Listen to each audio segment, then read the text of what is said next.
There, now there is. Haha. So the beginning of this stream was me talking into a muted mic because when I do my other stream, I got to turn off the mic so that things will sound right. There you go. Now there's audio. I figured out the problem. The problem was user error and me doing a dumb thing. Ta-da! Yay. So what was I just saying? How it was going, I think. Yeah, I have released Compress Saturator, and that seems to have gone over pretty well, but I imagine that that is, hey Gamma, I imagine that that is to be expected. I pretty much knew that Compress Saturator was going to go over.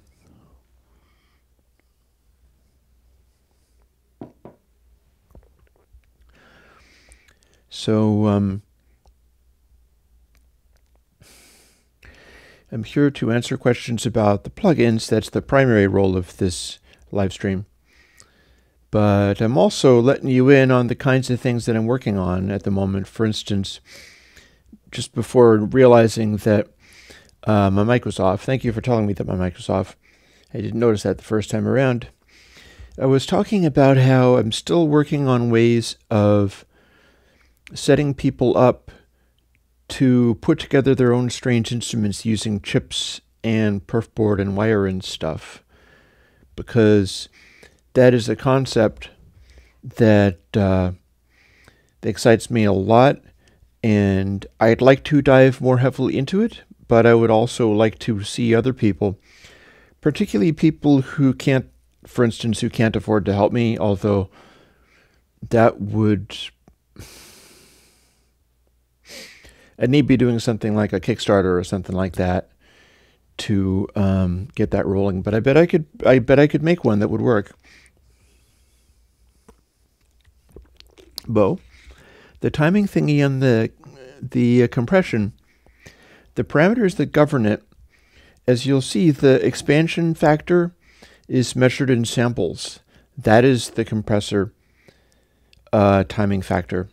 And the rest of it is in the source. I've got the open source up on my GitHub. So there is that. Let me switch away from some of this looking at jumper wires. Well, you know, Jolie, one of the things that I can do on this live stream on Mondays is talk about doing combinations of Air Windows plugs. You know, given that I don't do music in DAWs, it makes it kind of awkward to do tutorials. Plus, I've actually just run into an issue around that, which could also pose a problem. And therefore, me demonstrating stuff is not the correct thing. You should be doing your own music and your own mixes using the tools. But I can do what I can to kind of illustrate or explain that.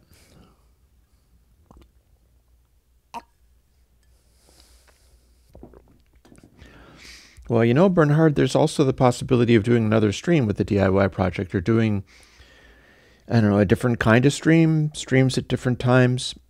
I chose 11 o'clock Eastern Standard Time in the United States specifically because it enables people in Europe to be able to tune in without it being too unreasonable. Like, it would be very easy for me to pick a time for doing streams that is like 3 o'clock in the morning in Europe, for instance. And I prefer not to do that, so we'll see how that develops. But I am interested in getting into this DIY type stuff, and that's partly why I'm looking up headers and wire cables, because while I can do things like this, and actually it's derived off of something that maybe you can't see, but maybe you can. Can we see my I haven't done mastering for years either. We can see my Eurorack module. So something I can do is point towards it. using my pen. So I'm pointing to a mini shimmery module. And this is a thing by Blue Lantern. I quite like Blue Lantern. It's another crazy developer, much like me in a lot of ways. What I've done is taken it apart, removed a switch that was labeled short and long, and that switch went to a place in the circuit where it changes the duration of the amplitude envelope of the mini shimmery, which does a hi-hat-like noise. And I removed the switch, and the switch closes a circuit between two places where it expands the decay knob from a shorter decay to a considerably longer decay. So what I've done is I've disabled the drone output, and I use only the percussion output, which is the one with the envelope, and removed that switch. And the drone output now patches directly to what's called a Vactrol, which I built myself.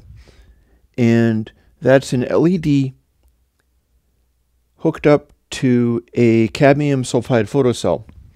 Now, the individual bits of this are cheap, and you can also get, Blue Lantern.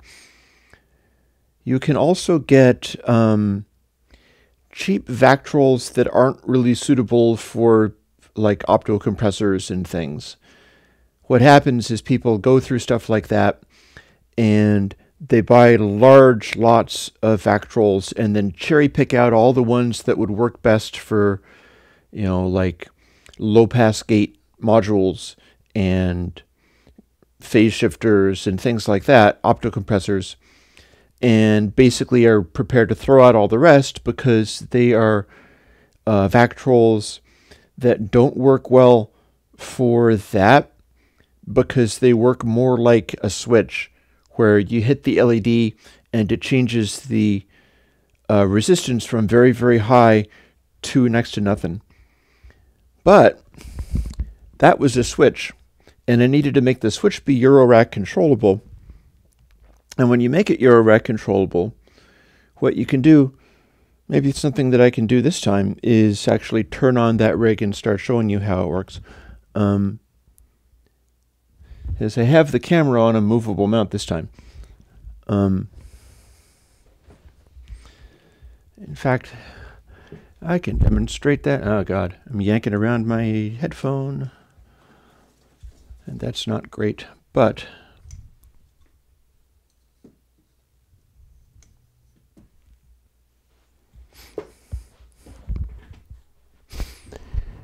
the Blue Lantern thingy is that one there. I'm not going to be able to move it so close that you can really see it, but I can try a little bit.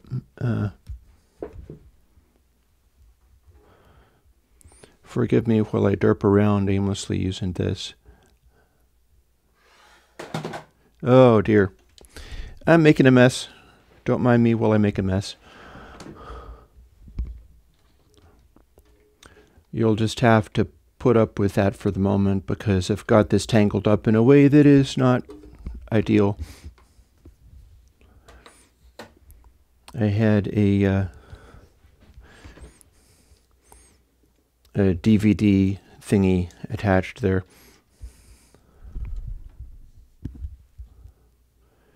So you still can't get close enough to properly see it. I know I do. Yeah, if I actually make money, maybe I can get a second camera. Wouldn't that be cool? So that's the mini shimmery. It's the one with the wavy lines on it. And we'll skip that for now. I also have this, the microphone that you always see is a custom microphone element, which is why it sounds the way that it does. But it's just kind of bolted onto a ordinary set of headphones, and the jack is about 3 feet long.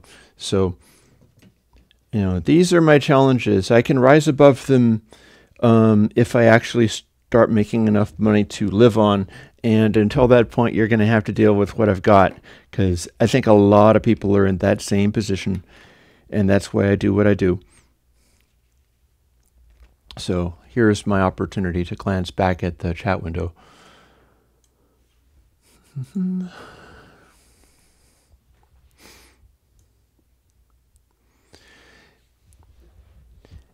Yeah, I mean, I can do some things using logic, and I do some things.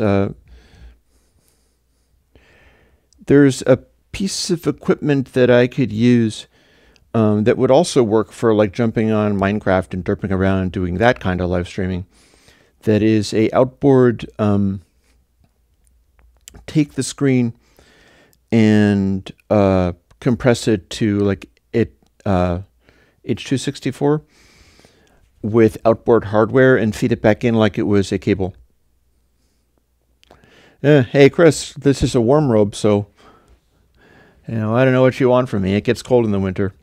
I'll have to get some kind of like fancy monk kimono or something like that for when it's really hot, because I'll be facing the opposite problem. I can't have air conditioning either. I can work on my house and try to get some pipe from the basement that is capable of bringing up cool air, but it's going to be the opposite. That's going to be interesting. Because, like I said, people tease me about like, oh, take off the robe, but I can't because this is streaming. And they will look for manly chests and kill your stream because you're like, you're doing porno. And we're not going to go there. Whether or not I could sustain a stream like that, we're not going there. This is educational. Actually, so would that be, but anyways, questions. Yeah, the mastering is a really interesting question. Jolie, this Wednesday stream I'm talking about would probably be closer to that than anything else, but it would explain why I would approach mastering in the way that I would.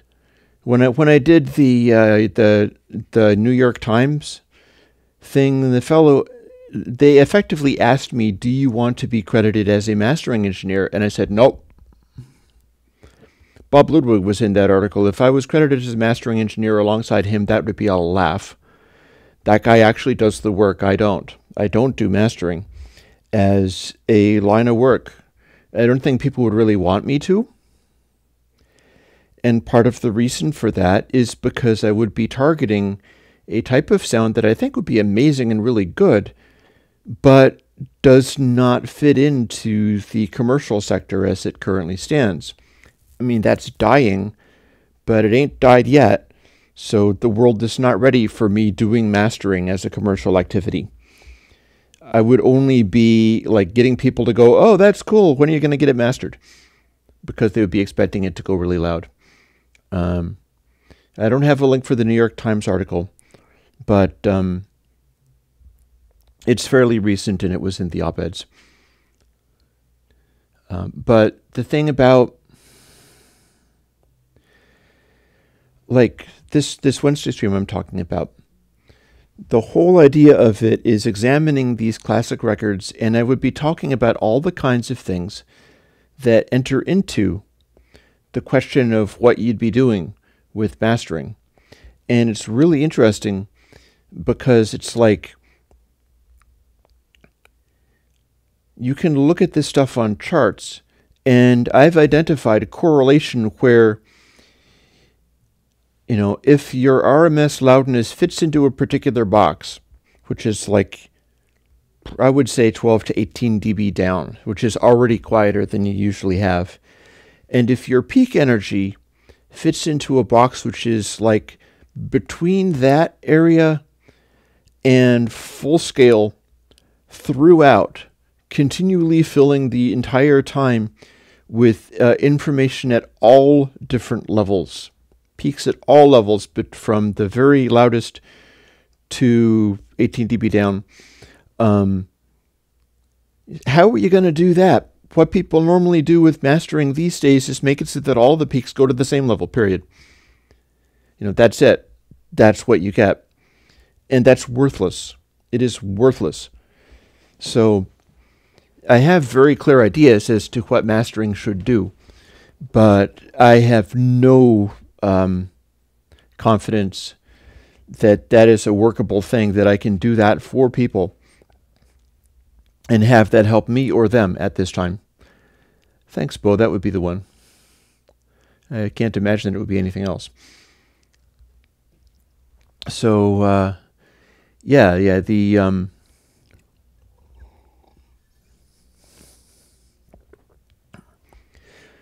mastering's a really interesting question. Like the measurement that I'll be doing on, and it also raises the question of when I'm going to come up with plugins that generate graphics so that you can see what some of this stuff does on the fly and fix it. I don't currently have a plugin that will show me the charts that we'll be looking at. Instead, I'm doing it all in batch processing from an antique, like real basic program that only runs in PowerPC computers. So it's wild stuff. This is, I think it's leading somewhere. But, the market ain't ready for this jelly, rather. And I'd like to go in that direction, but I'd also like to teach people how to do the programming and stuff for themselves. And significantly, I would like to be able to get tools like these simple parts in people's hands. And that's one of the reasons I'm looking at jumper wires right now. Like I'm looking at, my screen currently has a big old pile of like breadboard wire and stuff. And I'm looking at a thing called a busboard prototype. There's 176 of these things in stock. And it is 40 cables of 10 centimeters long as a ribbon cable. And the 40 cables sell for $4.40 each, or if I get 10 of them for $41, I could get 400 individual wires for $41.80. But the one that I'm looking at is female-to-female connectors. And here's what I'm talking about, really. I'll get to that, Jaeger. I build these things. Like this is a construction of perf board and jacks and labels, and what it's going to be is Vactrols. Much like what I was saying, I was explaining about how with the Blue Lantern Mini Shimmery, which makes my hi-hat type sounds, I took over one of the jacks, the drone output jack, and sort of short-circuited it through so it connects only to an LED. I run a voltage in there from either the Bastel Castrals or anything else, and that gives me the LED lighting up, at which point the LED lighting up illuminates the photocell, and the photocell's resistance goes down to next to nothing, which closes the switch that formerly was there, which leads to the duration switch from short to long. And now I have a hi-hat that will do open and closed. And you'll be hearing it probably a whole bunch on the Tuesday stream, because I'm excited about having it. I've got a whole bunch of stuff together where now I can use that and do more interesting things with it. But even if I don't do interesting things with it, I can do certain basic things with it, especially using the Bastel Castrals, because what I really like about those guys is that they're capable of running their own LFO, their own little sequencer, but you can resynchronize it to the main stuff. So I can kind of the same as with the Moog DFAM, but much less expensively. I can get them doing a sequence, ramping up to higher speeds, and then synchronizing at any interval that I want. So I can have different sequences running either as a square wave or the step wave, which they have, and produce more interesting kinds of patterns. Because you can let it free run or you can synchronize and any number of things like that. And now since I have the hi-hat open voltage input, that's something that I can do a lot more with now. And before I switch back to answering people's questions, I'm doing that in the Eurorack format. And there's something that's rather frustrating about the Eurorack format. Like, I've got stuff like this, which is in the middle of being assembled. I have already assembled a subharmonic generator.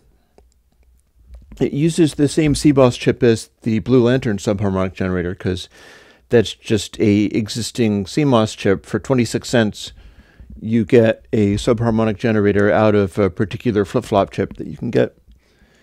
And that particular one actually doesn't use any resistors. It uses only wires and jacks. And the chip is 26 cents. The jacks are like, well, I'll tell you exactly how much they are. But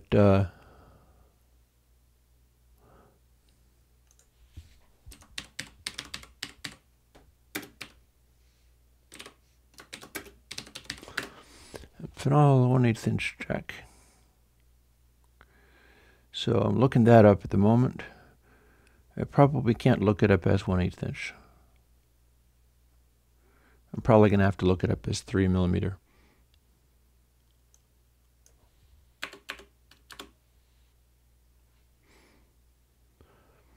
Or indeed look it up like this. And phone jacks is what I'm looking for, really. So let me refine that. This is going to be a little glimpse into how you do this kind of thing. So I don't want a 1/4 inch phone jack. What I want is a 1/3 inch. So audio, video connections, 3.5 millimeter, female jack,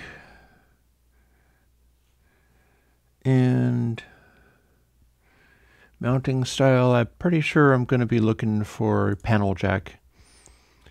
And it's a straight jack. So I remember the one that I found. I found one. Yep, this is the one. So yeah, I got these jacks. These are not the ones that people in Eurorack often use, but they're roughly the same price. One of these jacks will cost like 74 cents in quantity. Like, throw 74 bucks and you can get 100 of these guys. Now that's a lot, but that's also a lot of money for most of us. You know, and I say most of us because I find that generally the people in my stream and on my Patreon and stuff are in the same place as me. And I guess that's just how that's going to be. So if I'm going to set you guys up with the ability to do cool things, I have to come up with a way to make it not be so expensive. Having large quantities of these jacks and having large quantities of Eurorack cables gets expensive. So what I'd like to do is come up with ways of being able to use, you know, the chips, which are much less than 74 bucks, this perf board, and eventually get into a position where I can buy this stuff in quantity and sell it at cost. And here's another example. I can make designs like this. This is for using with this chip specifically, and it's a 10-step sequencer in which your output will go, you know, 10 distinct outputs. And the purpose of this design is to make it so that each one of those goes to a switch, and then you can assign it to 4 different outputs. But each of these switches also costs like $1. And there's 10 of them here. And if you're going to do a big bank of them, maybe that's like, you know, 30, or the switches can be even more. Switches can be like $4. You start building things and it's like, I need 100 switches and they're all $4. Okay, I guess I'm not going to be making that then. But by contrast, forgive me while I run off and grab something.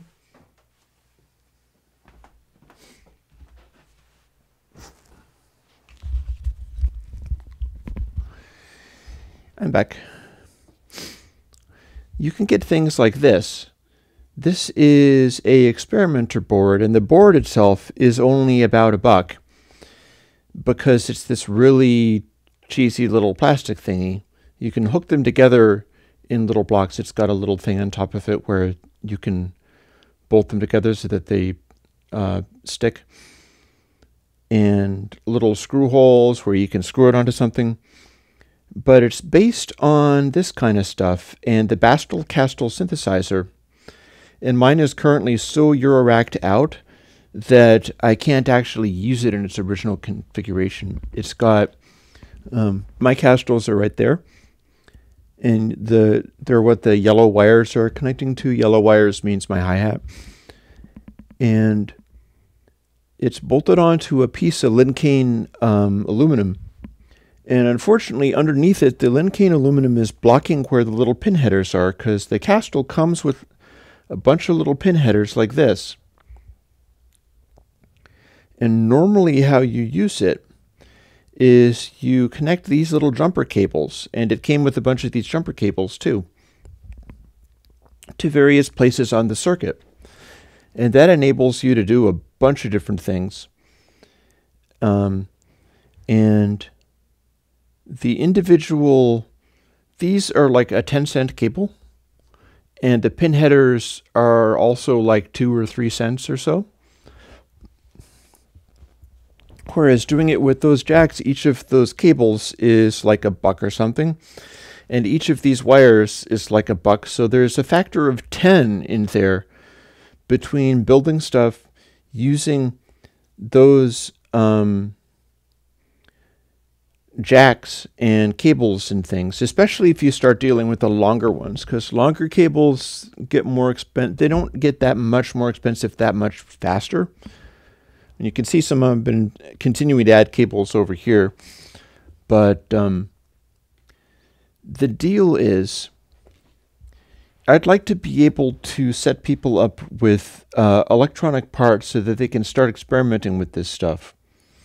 And in so doing, let me check to make sure, yep, you're on a hardware diet. You and me both.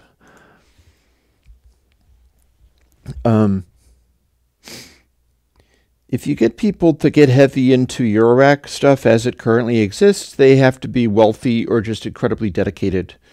Like, I get cheaper Eurorack stuff like Blue Lantern is good with that, and only get to get any of it when the time is right, and there's a limit to how far I can go.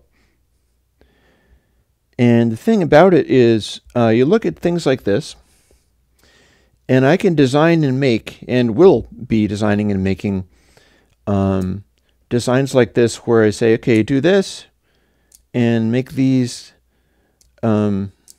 switches go like this here, and this is now a drum sequencer, and it's 2 kick drums in 8 beats.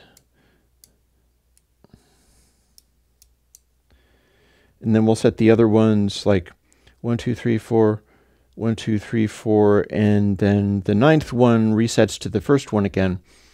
I can make it so that the wires are normaled in such a way that the end position is always loop back to the first step, unless you insert something into the jack for it's the electronic stuff about this. I won't get into that much of a detail. But each of these parts is like $1 to $4, and this is why individual Eurorack modules are, $50 to $500. Is the individual bits that they're made out of can be pricey as anything.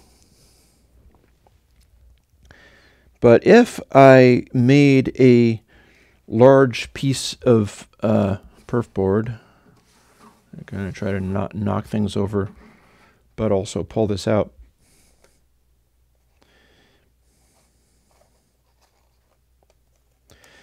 As the fellow said in Blazing Saddles, excuse me while I whip this out.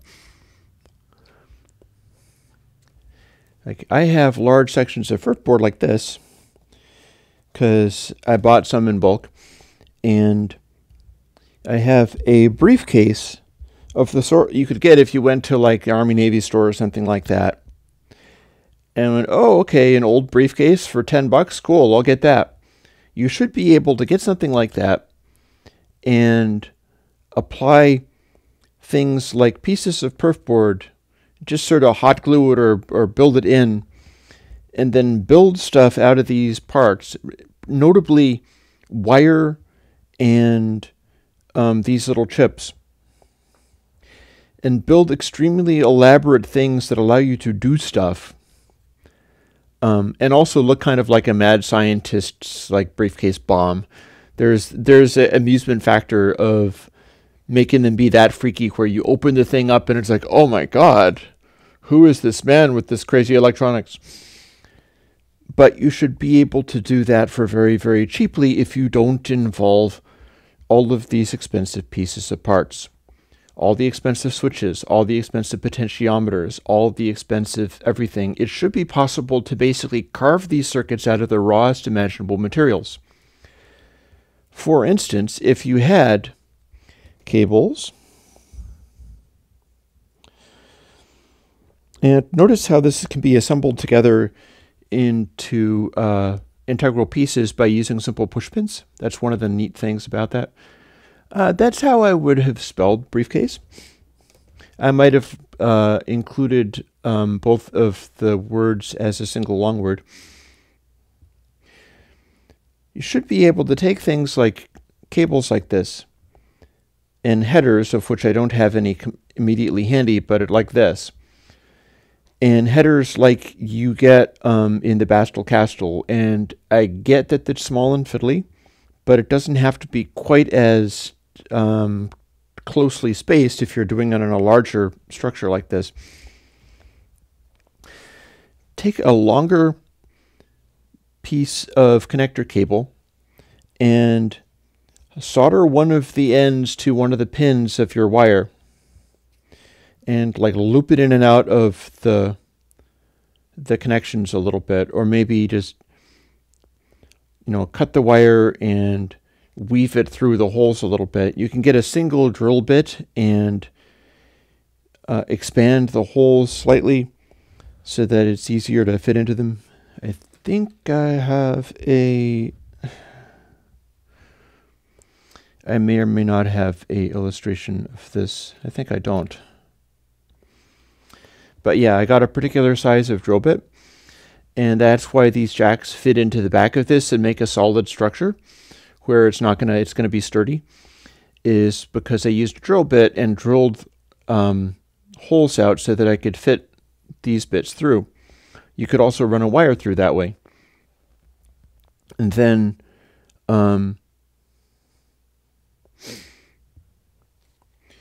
what you'd do is get a bunch of those little pin headers and then run one of these into, you know, your circuit and connect it to your chip. And then the other one is floating around here.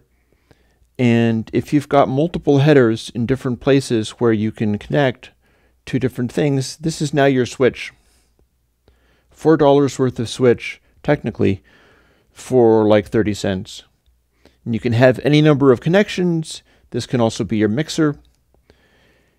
I'm going to need to also look up resistance wire, because if you have resistance wire and something like this, and you can connect it in such a way that you're plugging it into something and touching the resistance wire, that is now your potentiometer. It's maybe a little more granular than usual, but you can have a variable resistance, or it could replace your resistors, although those are the cheapest things that you could possibly get generally. Just this angle for really relentless DIY is something that's interesting me today. And that's why I'm looking up jumper cables and this kind of stuff. I'm extremely excited about getting together some of the bits to allow for just wild experimentation by people and trying out things that you wouldn't normally be able to do, because, you know, you can build things with chips, but if the thing that you're building requires that you have like 15 potentiometers, that might be immediately out of your price range. and you'd have to go and order them.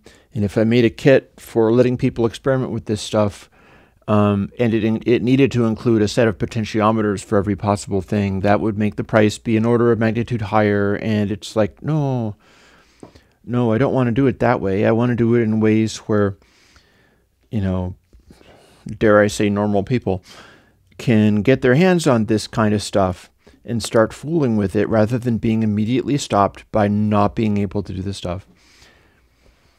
I saw somebody talking about something like that. They were on the Eurorack forum on the Muffwiggler website, which is a funny name for a largely modular synthesizer-based website. And they were asking about something. They were asking about, they were asking about some kind of thing. But the upshot of their question about should I get this particular expensive module is they said, I started out doing, what's the name of that guy? The Look Mum No Computer guy. I started out building things like the Look Mum No Computer guy out of just crazy parts and stuff, but they found it daunting. They found it too difficult, and they weren't able to get very far with it, which could be in a number of different ways. It could be because they weren't able to get up to speed with the electronics, but it also could be because they were attempting things that were requiring them to order big piles of parts that they didn't have. And that is something I'd like to be able to fix. I feel like I should be able to fix. So that's got me working on stuff like that. I'm also working on an idea for a oscillator made out of Actrols, because I've already worked out how you can get large quantities of these parts. They might not be ideal, but I bet it's Look Mum No Computer. Somebody is a little bit like me, but he's noisier and more YouTube friendly. And he builds stuff. He builds a lot of crazy Mimi stuff, but he also builds actual circuits and shows you how they're built. So there is that. That's pretty cool. So I'm going to be trying to apply the same line of thinking that's been leading to the plugins for doing some of these hardware circuits and coming up with ways of letting people put stuff together off a perf board and just raw wire and stuff. Real caveman stuff. So what I should do is go back through some of these comments, because I'm starting to get all kinds of comments, as we'll sometimes do. Let me scroll back.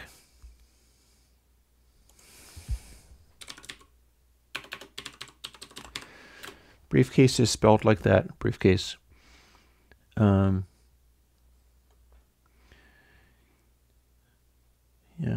Recommendation to read about DSP for audio. What's my background on that? Well, the thing is, in order to be able to do audio DSP, there are some basic fundamentals. And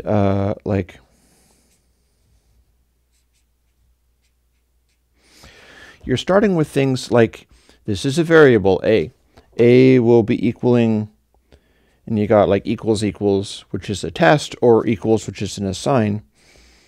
And it's a number like 1.2. And you've got stuff like plus plus, or A plus equals 12.3, and you're manipulating these numbers.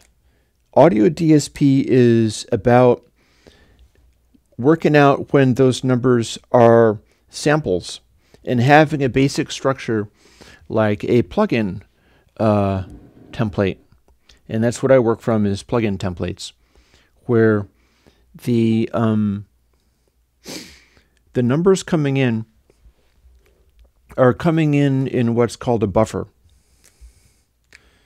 So you got, yeah, we'll do an imaginary buffer.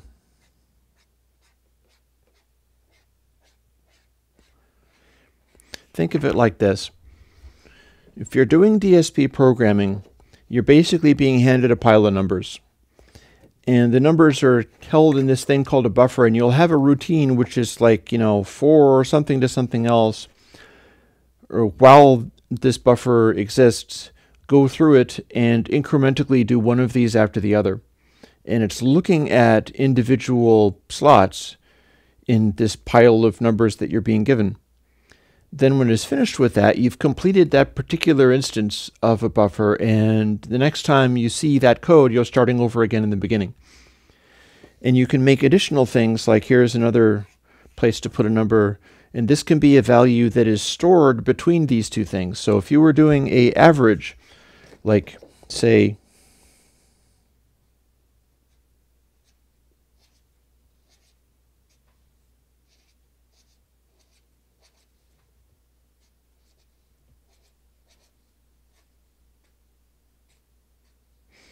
suppose this is your buffer.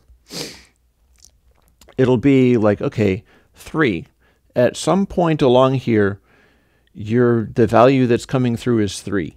Because what you're really looking at is a sequence of numbers that tell you what the sample that's currently in the system is. And the sample isn't the value, but it is a pointer to the value that the audio is using. The audio is basically wiggling around these things like they're slalom posts and working out where it needs to be. But you're given the slalom posts in a particular set of, like the sample rate gives you how fast these go through, and it's pretty fast. And then the word length gives you how many increments within each number is your resolution. So if you're passing them directly out, you're going to say, okay, here's a sample that is 3, my output is 3. Here's a sample that is 0, my output is 0. 0, my output is 0. Here's a sample that is 1, my output is 1. And then if you were doing let me skip forwards a little bit. I am going to probably need to switch off live chat, but we'll see how it goes. We'll see how it goes.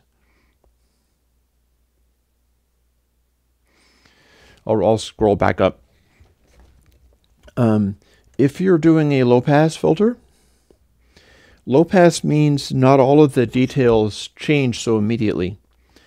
So you'd have, say, half of the new one coming in and half of what was left over from before. So you'd have 3. And the output might be like 1.5. Let's say that they were all zeros. And then 1.5, and then you've got 0, so 1.5 would go to 0.75. And then it would go, there's another 0, so it would go to half of 0.75, and then there'd be 1, so it would go closer to 1. It'd be sort of trying to follow what was coming in, but it would be slower. That's what a low-pass filter is. And then as you keep going, you're getting down to maybe closer to 0, then there's the sample that comes in that is 12. And you're doing a low-pass filter that is only following half of what you're being fed. So that will give you only a 6. And then the next one is 0 again, so that it starts going back down again.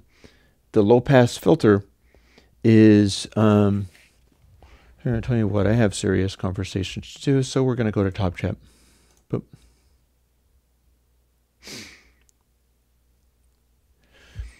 So now if you had a lower frequency phenomenon, that would be, since these are very short, these are a 44,000th of a second, low frequency information would be having this stuff stay mostly the same more of the time.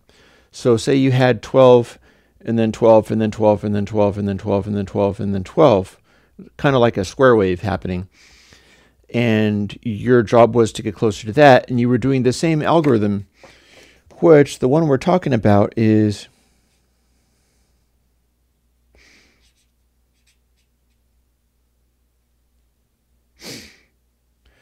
let me scribble that out.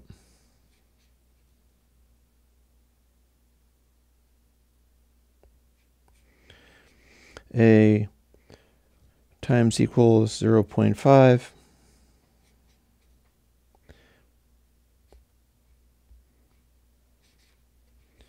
I'll make a plus there.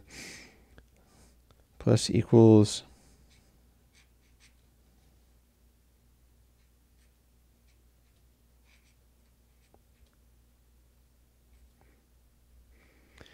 and I'll do the semicolons to show you that it's C code. What I'm talking about is this algorithm. It is a low-pass filter, and it says A, which is the thing that you're storing, this can be A, is each time you get a new sample, A times equals 0.5, so you're dividing it by 2. You're making it smaller, but you're saving some of what was there before. And then A plus equals input sample, which I usually call input sample, times 0.5. What that means is if these are all 12 from this point onwards, it'll start out as lower, and then it'll go to 6 because 6 is half of 12, and then it'll go to 9 because that's, again, 6 plus another half of 12 if these are all 12 from this point onwards. And then it'll continue to approach that 12 point, and eventually, if you're patient enough, it'll effectively get there. And that is a low-pass filter, eventually including this 12 value, but not switching to it immediately. It's changing the filtration of it. And this is how you approach digital audio, by sort of messing with what the samples are coming in and working out what to do about them. So let me skip around a little bit and go back. I'll catch up, but I'm going to look over some of these things and see if I can give quick answers to stuff.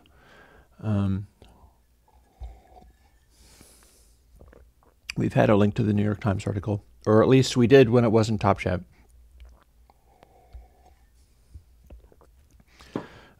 I don't do trance music. I have occasionally done some, and generally if I do, then the kick is much louder.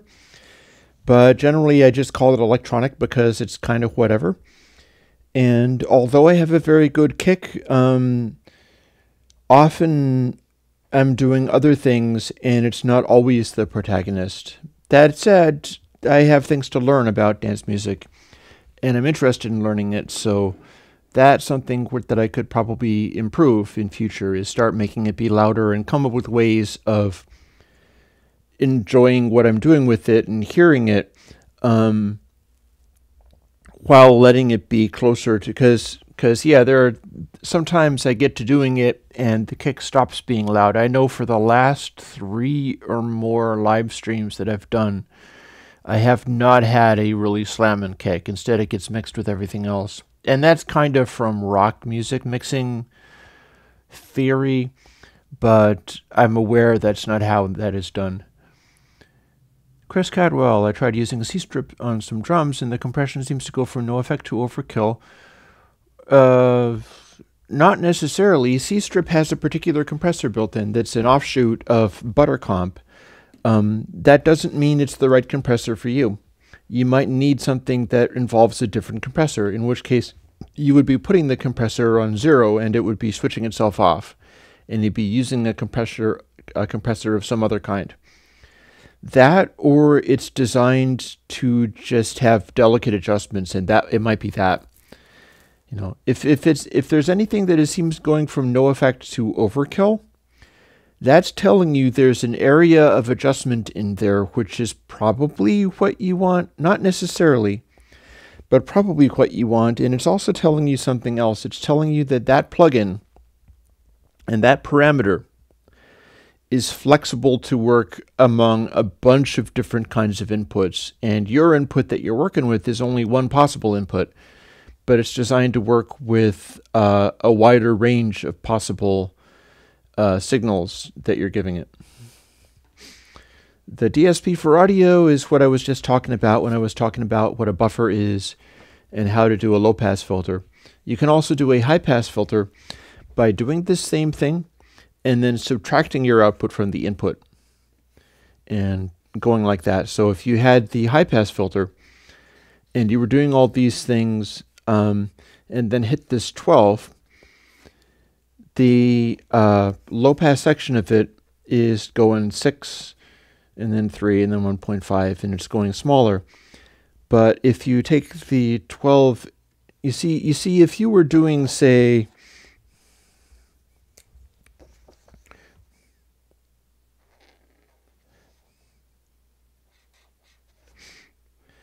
this is how you adjust a low-pass filter. If you did it so that the sample that you're maintaining, that you're keeping, is like times equals 0.9, or indeed 0.99, or 0.9999999, like this.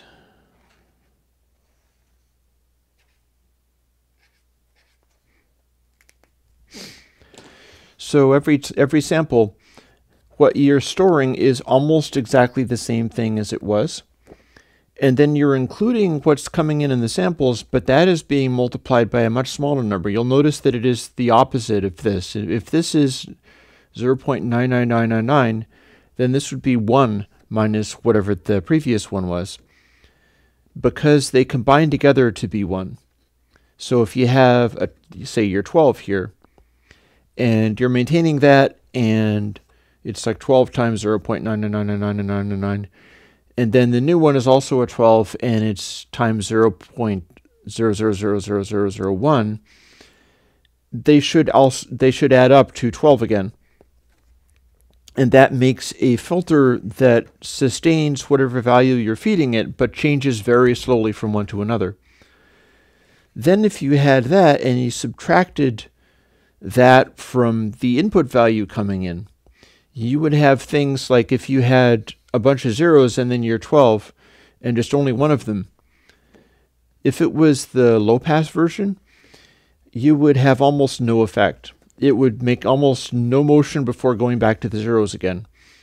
But if you were doing the high-pass filter, you would take what you had, take the input, and then subtract the stored one that moves so slowly from one value to the next. And you'd subtract that from the input value, and that would be a high-pass filter, meaning that the sudden changes like this 12, the thing that you'd subtract would be a very small change indeed. And so it would give you the 12 as an output. On the other hand, if these were all 12s from this point onwards, it would gradually get to be over there. And then with the high-pass filter, if you subtracted that, once it reached where the input samples were, it would start off as a big change, and then it would start going away again. I can even draw a little picture of that, too.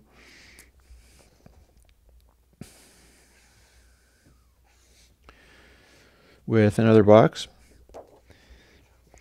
And then what the thing does as you use a much slower effect is it starts to incorporate. As your signal goes through like this, it starts to incorporate the new value coming in. Say your value is, this is 12 up here. And the low-pass filter gives you this shape. And the high-pass filter gives you the opposite. You're taking the input coming in and subtracting this shape from it. So you're getting a trebly sound, a high-frequency sound, a high-pass sound. So as far as DSP for audio, I think the key there is be interested in this kind of thing and learn about it wherever you can find the information, and be prepared to experiment.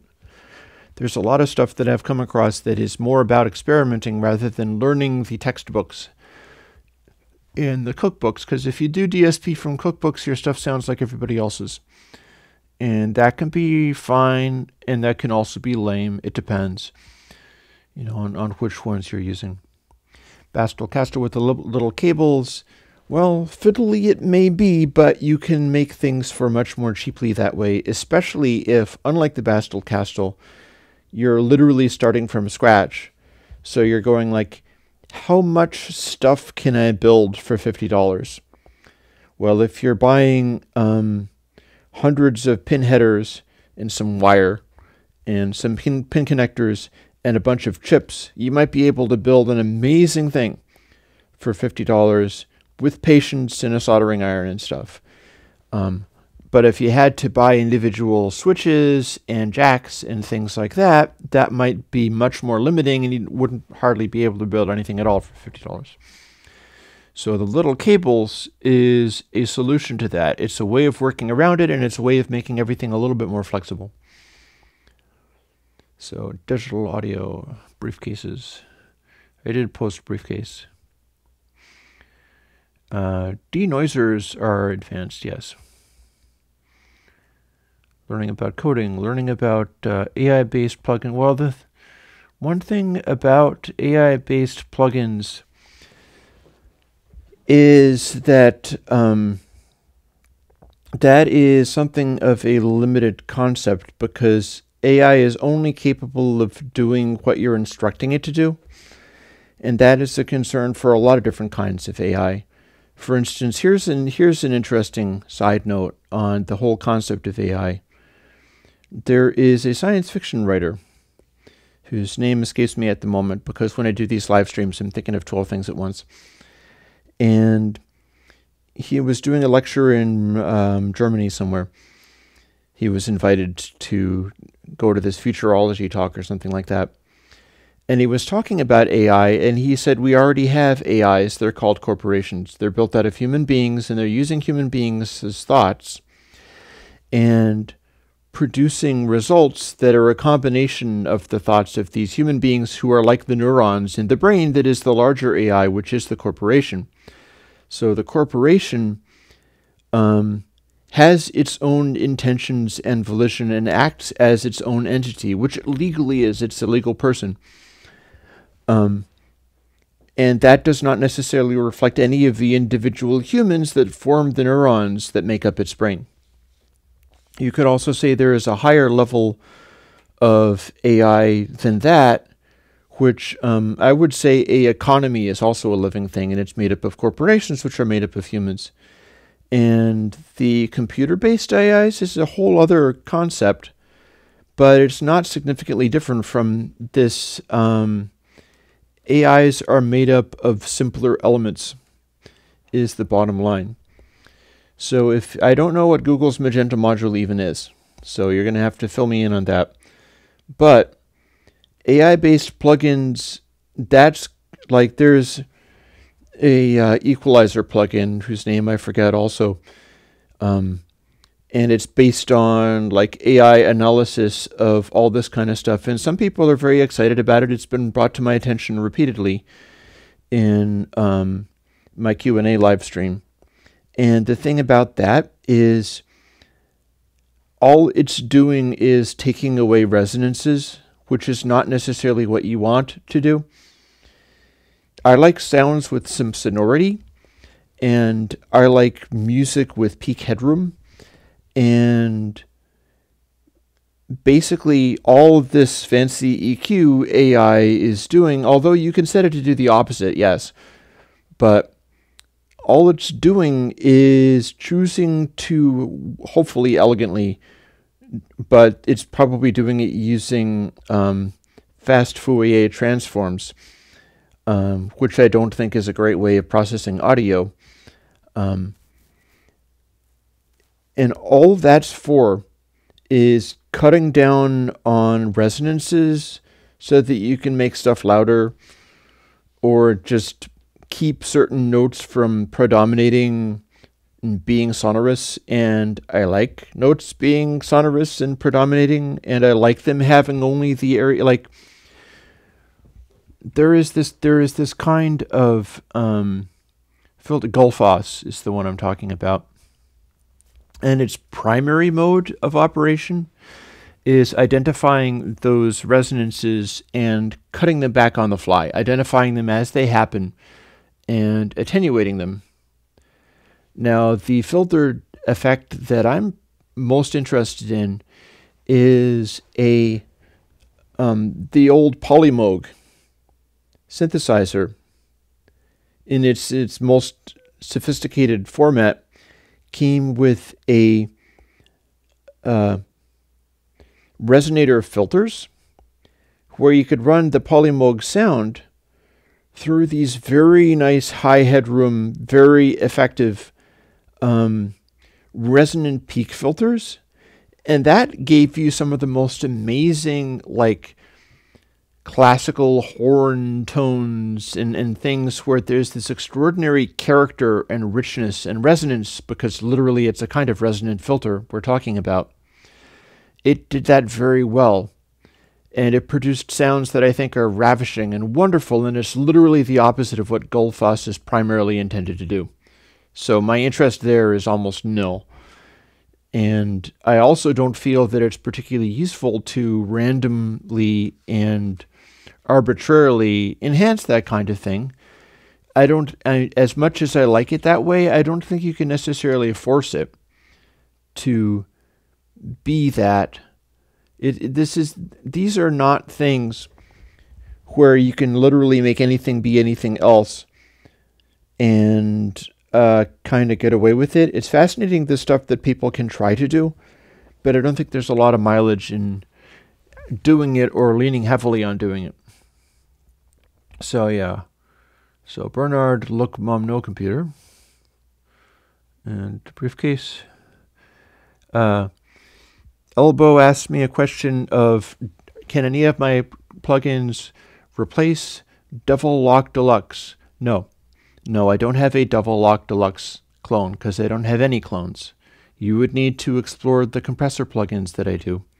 And it's possible to look up categories of stuff, like on my website, and work out what is closest to what you would look for, and there might not be anything. I don't do stuff that replicates individual hardware devices owned by other people. That's not the kind of plugins I like to do.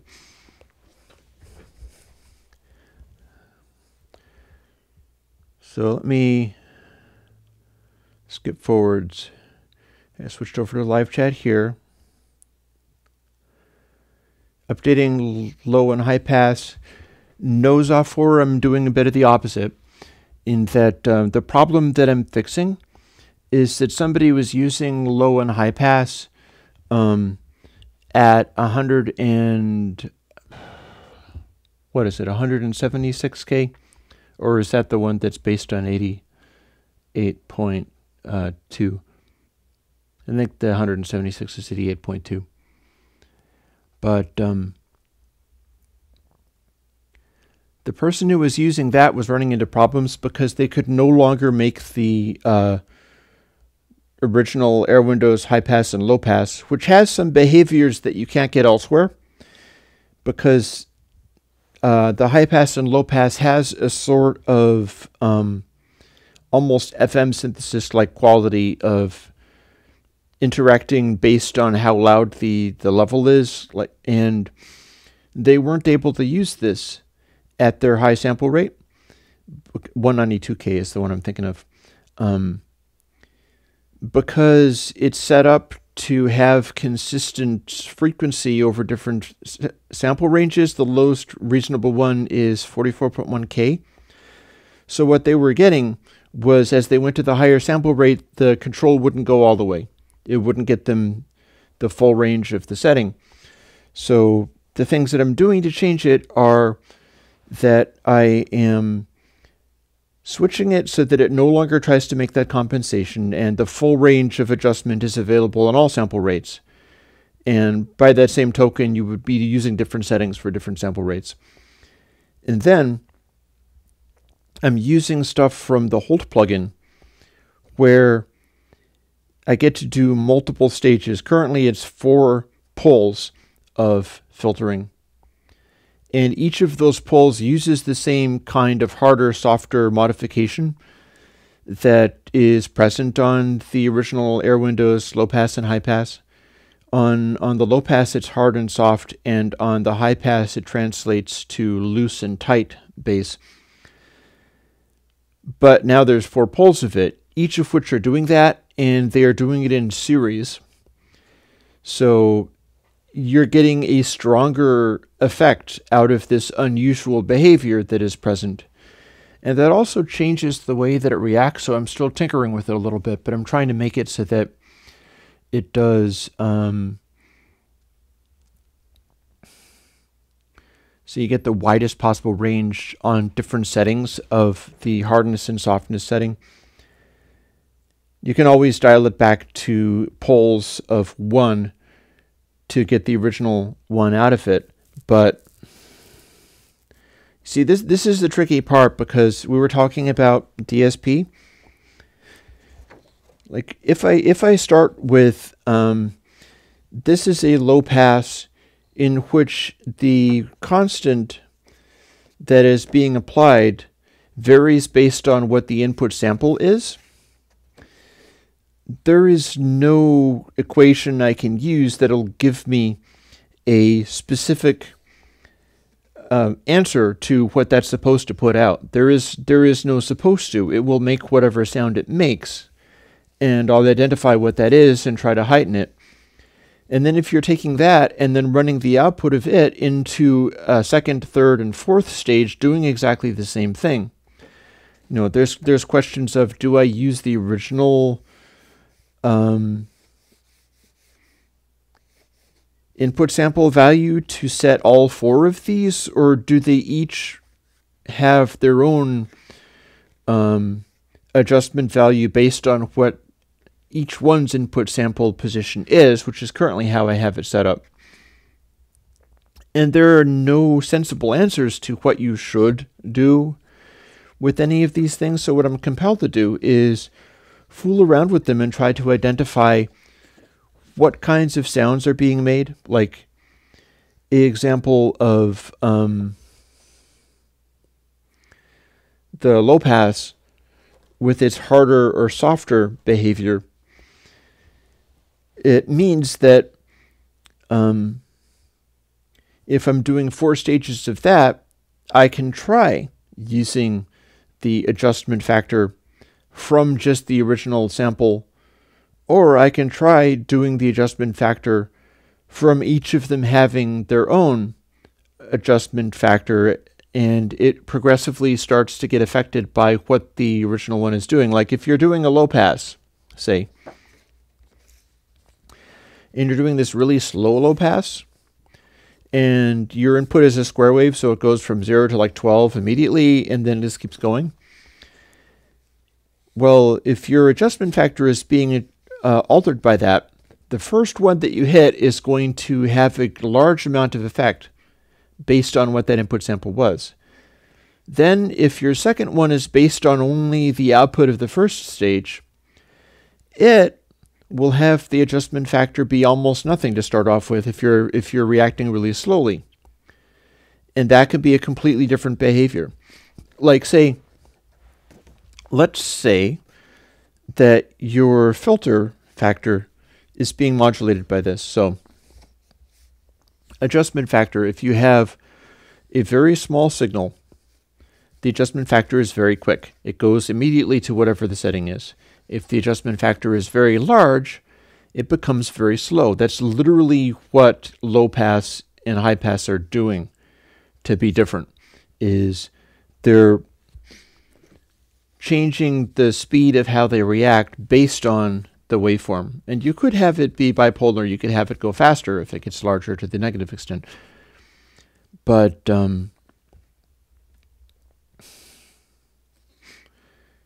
you can see how if you have the adjustment factor going really slow at a high level, you go boom to a very high level, it'll just not react to that very fast at all. And if you have multiple stages of that, it could slow things down so much it's unreal. It's just, when you're dealing with DSP type stuff like this, and you're trying something that's not coming out of just the cookbooks of how you make a filter or make this or make that, you have to try the things and listen to what they do and try to identify what sound is being produced, which is why I got controls like harder versus softer or looser versus tighter on these kinds of filters. It's because that's the nearest analogy I could come up with what was happening in the sound as I changed them. So let me keep on checking stuff going on around here. We're on Top Chat now because we were getting some high killers talking about things. And although that's fun, there's questions I have to answer. There will be other times when you can get friskier. Depends upon what kind of frisky it is and how people are behaving.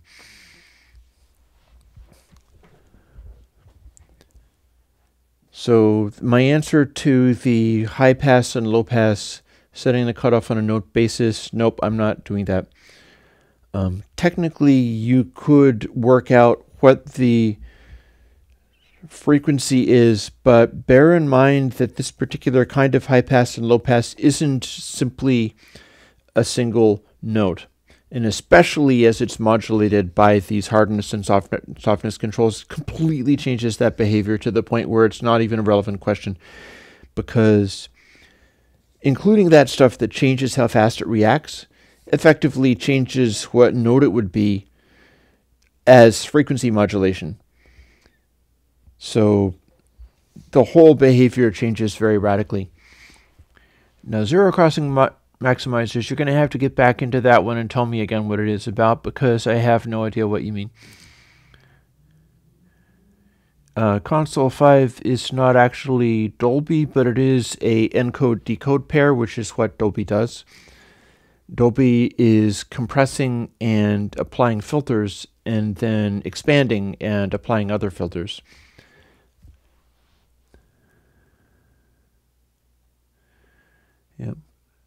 Yep, Isotope and Gulfoth, they're both AI. I mean, I could say that like Righteous is like AI simply because it emphasizes particular kinds of behaviors. Any compressor is AI. A compressor is AI that is changing the level of amplification based on how loud the input signal is. It's reading the amplification, and then if it's louder than a certain threshold level, it will turn it down so it's responding to the input signal coming in. So it counts as AI, sort of. You could have a gain level control, which is a compression that has no release. And all it does is if you ever go beyond a certain amount, it turns it back down again, and then never turns it back up. And so you'd have an AI that found you the level that you needed to never clip. And you'd play the entire song through, and by the time you finished playing the song through, the level that it was at would be the level that you've got. And in subsequent playthroughs, it would be already set to that amount. There's actually a way in which audio units, I can do something like that, but it doesn't show up on the graphics, and I have no confidence that all of the hosts out there will handle it. But it is possible to take the generic Mac audio unit UI and feed new information into it, move the sliders as you go, and that can be amusing, but I think it's very limited. I'm not aware of a way that you can do that in VST, although if I am told of one, that might be worth fooling with.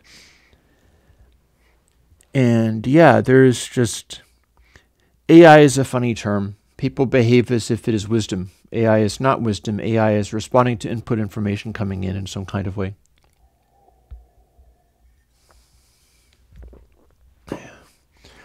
Yeah, I'm sorry for not being able to come up with the clone of the brand name compressor thing. It's like that's just something that I can't do. If I claim to do it, people will get mad at me for failing to do it. Like that's with PyWacket. PyWacket is not named Pi Compressor. It's named Pyewacket, which is like the wizard's familiar cat, because it was inspired by that kind of thing, but it's really quite a different approach. So I think we're catching up a little bit. It might lead me on to another rant and rave about something or other, but Zafor has another question. I love the low end I can add with fatter into tape. Can that feature be its own plugin? Guess what? Kind of is. There's a series of plugins based on the head bump into tape. And that is what Fathom 5 came from. And that's what BassKit comes from. And the mono version of BassKit, all of that stuff is based on the same kind of behavior. And I'll show you what that behavior is in a drawing, because I may as well. This is more in the way of how you do DSP. Say you've got a input value and it's going along a middle level or something like that, and you're adding your input to some kind of factor.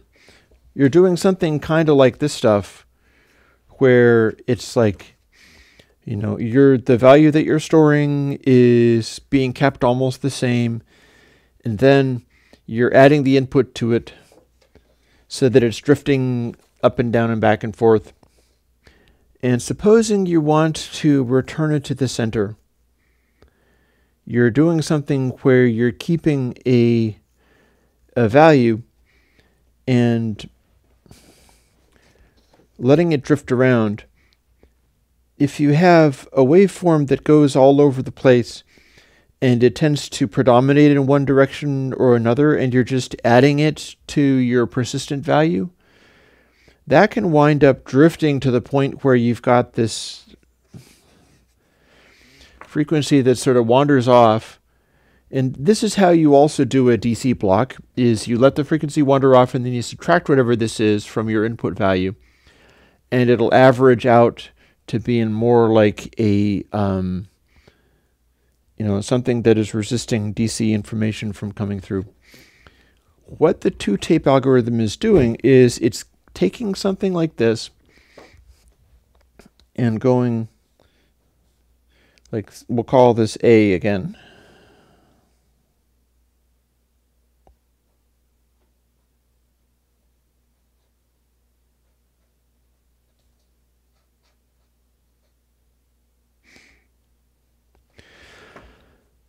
And every step of the way, it's going, okay, push it back to the extent that is represented by A times A times A, or maybe A times A times A times A, just whatever. What this becomes is a correcting factor where it's trying to push stuff back to the center again. Like if you just did at every given moment A equals A minus A, it's always going to be just silence. It's going to be repressing everything and putting it back to the center. If you're doing A is returning to center with the strength of A times 0.1, then you'll be building up this information, but then if you return to 0, it'll start going back. Well, with this one, say you go like down here, it's a really large offset. At this point, you start making really large numbers, like 10 times, 10 times, 10 times. And that begins to act like a clipper. This is not the only clipper that I have that works like this, but it begins to act like a clipper.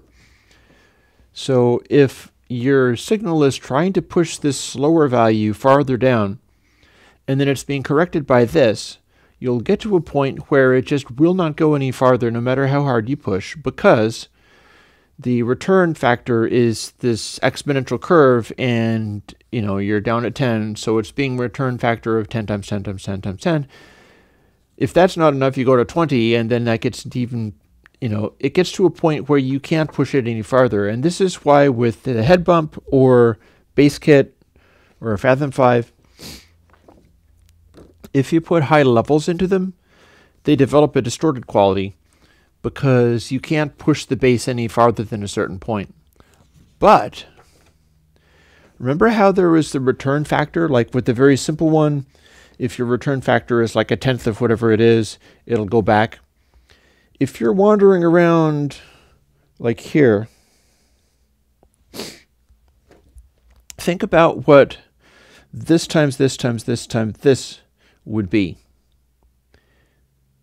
It's your return pressure. It's what's pushing the waveform back up to the center, back up to 0 intensity. If the large one has this very powerful pressure of 10 times 10 times 10 times 10, and this is like 0.01, well, 0.01 times 0.01 is even smaller.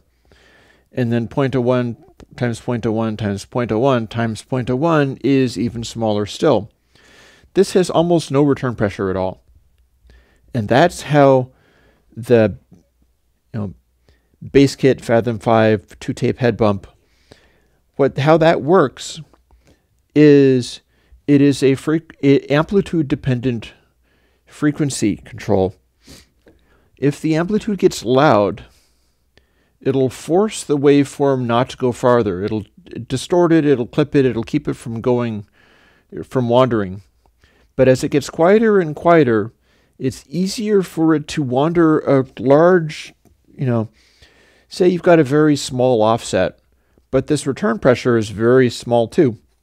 So even your very small offset will eventually lead you to a high voltage. Essentially, the end result looks like this.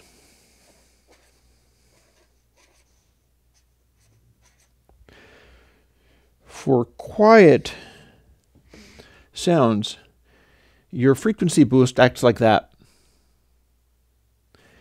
For loud sounds, your frequency boost acts like that. It's an amplitude-dependent frequency boost where it will just drag out low frequencies and subsonics and stuff as hard as it possibly can. There's no limit to this. It'll keep on going forever, basically. Because if you have a tiny little DC push that's making things drift in this direction, and you've got this offset, it will go to whatever point at which it matches the offset and stay there.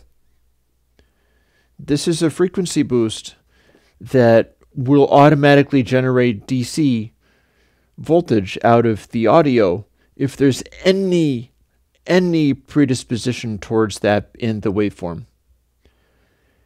And so it's like this infinite bass boost thing. The 2-tape / bass kit, Fathom 5, etc., that entire line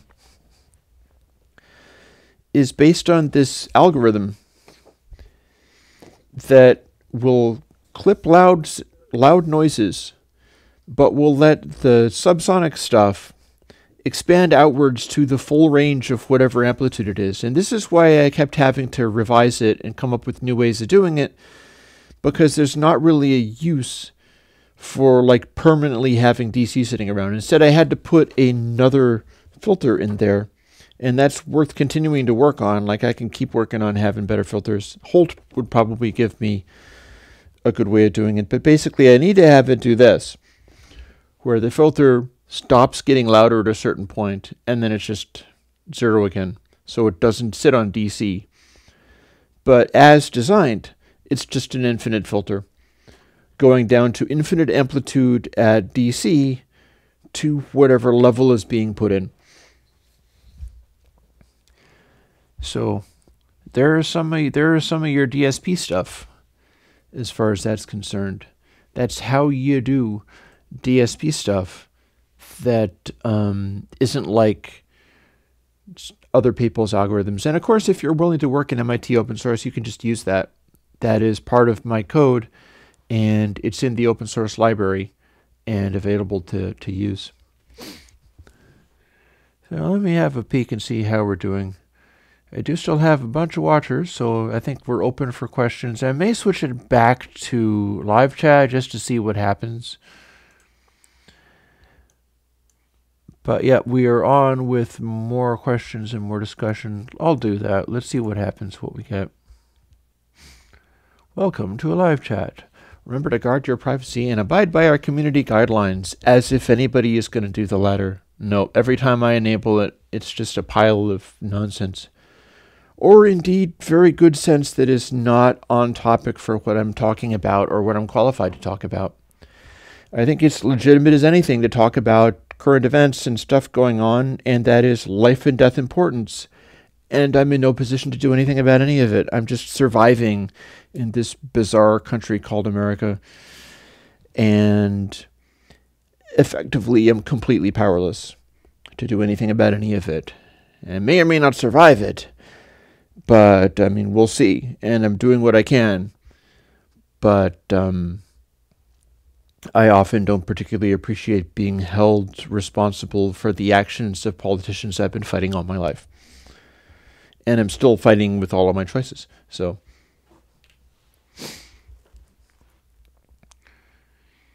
while I'm waiting for other questions and things, I can also continue talking about my plan for the perf board kits and things like that.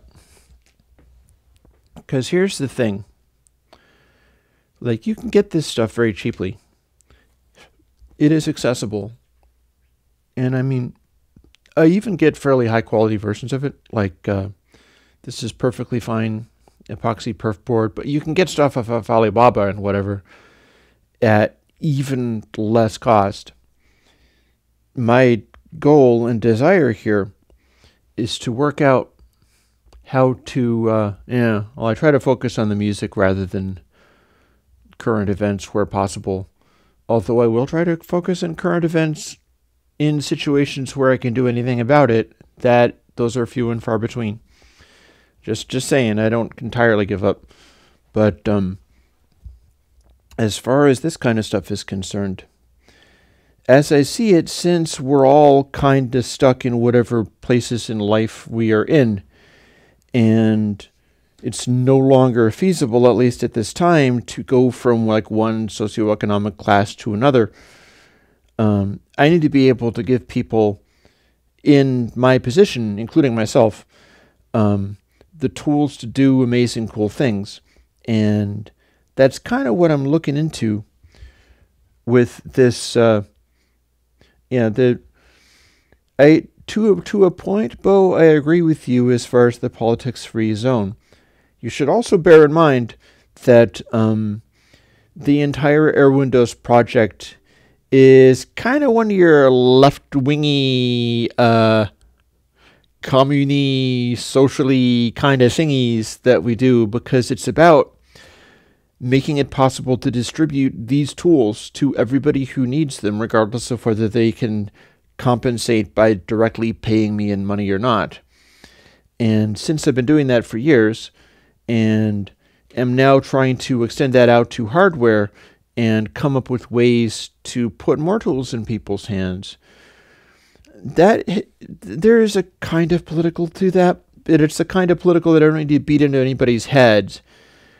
And I don't get as much blowback for stuff like that, partly because I'm allowed to make those decisions for myself. People don't like being told that they are compelled to do that themselves if they don't want to, but I'm allowed to do them for myself. Well, sharing is kind of politics, but...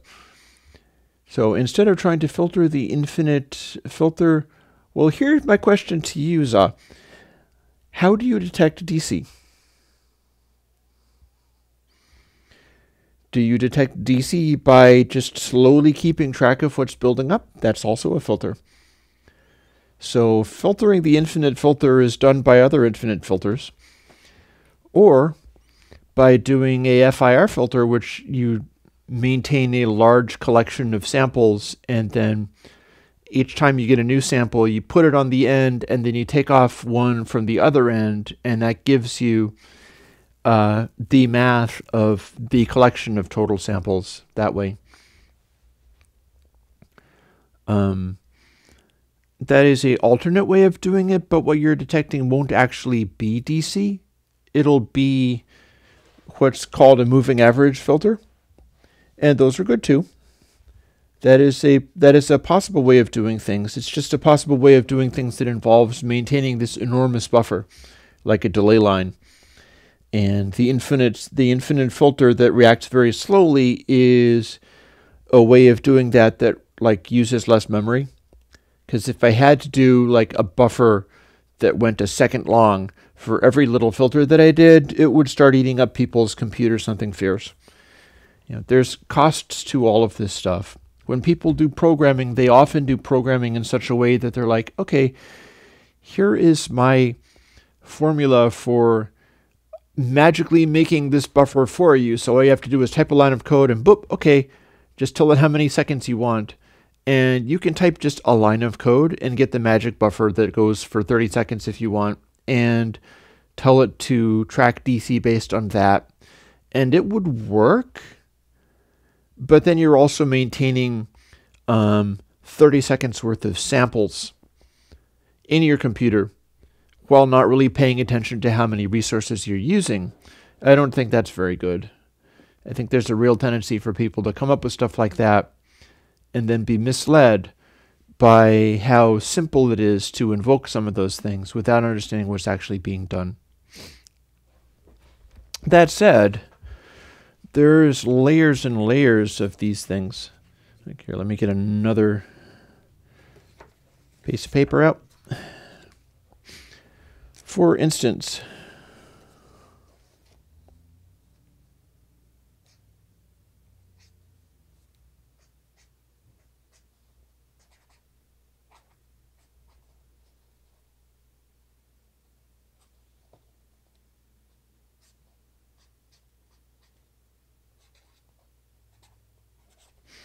this is sort of like code. X times wet, Y times dry. This would be the wet-dry thing that you do. Consider this.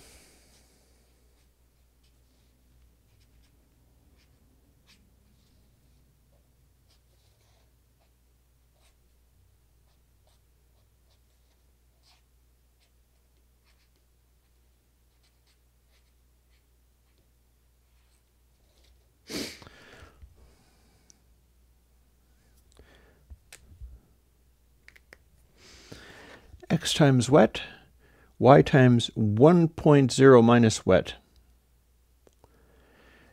What would you think of those two lines of code? This one does two multiplications. One is the amount of wet signal that you've got, which is going to be between 0 and 1 typically. And then this is dry signal, which has been prearranged to be 1 minus this. So you've got two multiplications and four variables. With this one, you've got one multiplication for the wet, and you've got a multiplication and a subtraction for the dry. Which do you think would run faster? I won't make you wait. So in some cases with modern computers, this one's actually going to run faster. It does two operations, but it's only maintaining three variables. It's only holding three of these values in its memory. And modern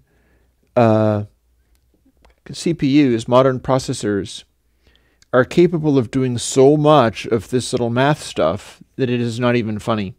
It's just bonkers how much these, they can do so many things that it's cheaper for them to do this math over and over again than it is to like set aside the information somewhere in memory, put it aside, and then go and fetch it whenever it needs it.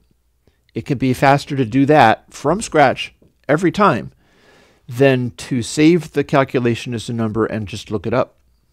And that's kind of amazing. That's different than things used to be. Back in the day, you had to cache things and look them up.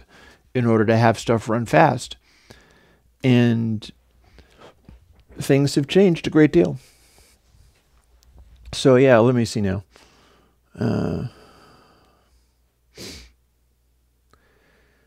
So the detecting opposite DC, I was talking about that. The panel that I'm using, that I'm showing you, is probably not PVC.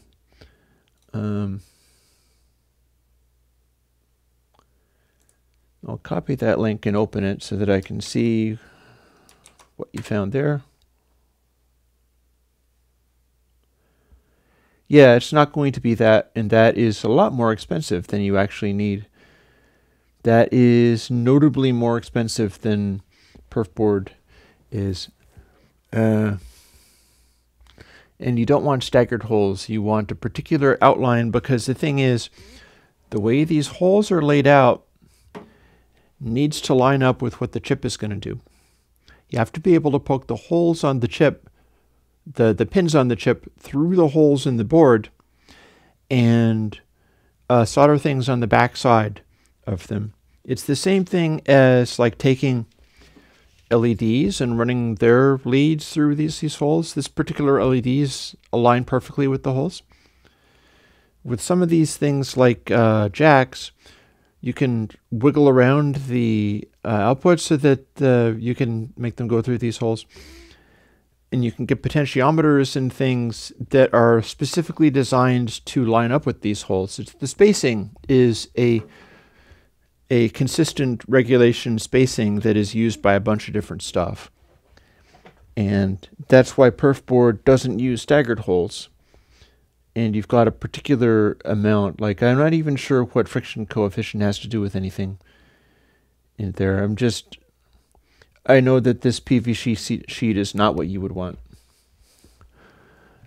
I'm looking at industrial and scientific. Let me find a link that would more accurately represent what you want.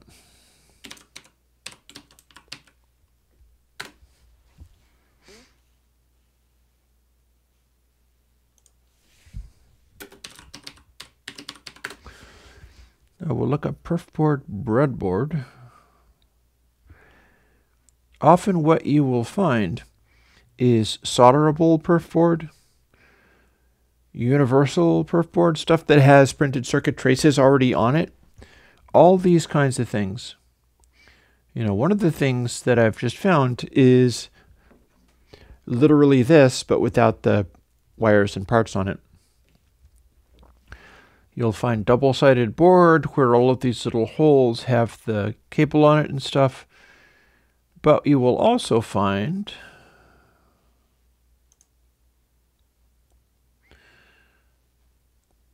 let me see if I can go here.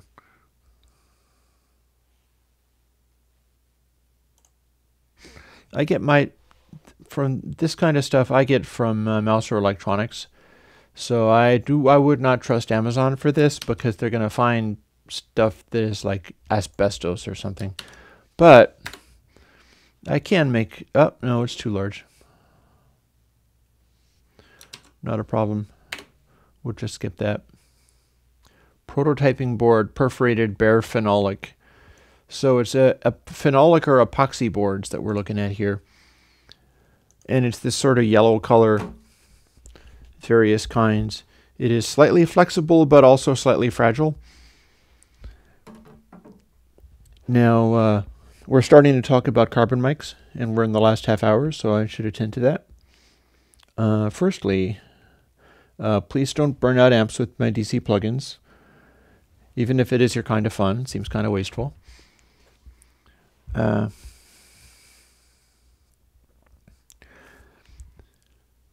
Putting a high pass in front of the, well, bear in mind when we're talking about something like this, where it's generating this waveform and it doesn't even have the DC block in it, putting a high pass isn't really going to help, because anything that gets through will start, you want to put the high pass after this, because then it'll take it away. Whereas if you put it in front of this, you're counting upon like having no traces of DC getting through, and the bass boost is just going to bring out anything that is there. It's much easier to get rid of stuff like that after you've produced it than to try to prevent it from even showing up in the first place. Like it's easier to generate this low frequency stuff, from average output over time. And that makes filtering ahead of it much more challenging, easier to filter after it. It's the same for the original Console 5, where that has a offset issue, is you want to filter after that if it is becoming a problem. So carbon mics, I've experimented with carbon mics from time to time. In fact, I have a carbon harmonica mic, an astatic mic in a drawer, and the last 3 times I tried to use it, it wasn't working. So I think I've got something misconnected or something has come loose inside it. And yes, I would like to be able to distribute soldering kits so that people would be able to maybe not, I wouldn't necessarily want to include it with a soldering iron, because there would be usefulness in people repeatedly being able to get it and just building more and more stuff. They're like, oh, I've used up these particular chips and I don't actually want to get a full order of them. $26 for 100 of the buggers. So send me another pile of parts and stuff and we'll go for that. Carbon mics? That's an interesting question. I'll take a moment and look that up.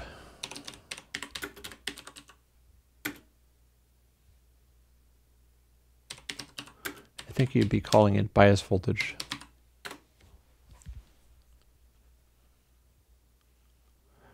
Wikipedia will show me what it is. They're talking about that stuff.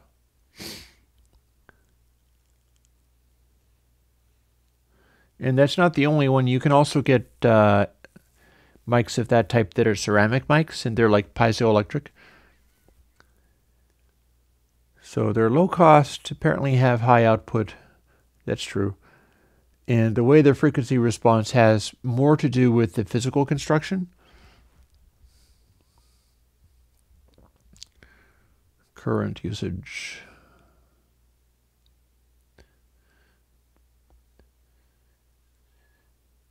So typically, I'm looking at this and trying to work out how they work and run. So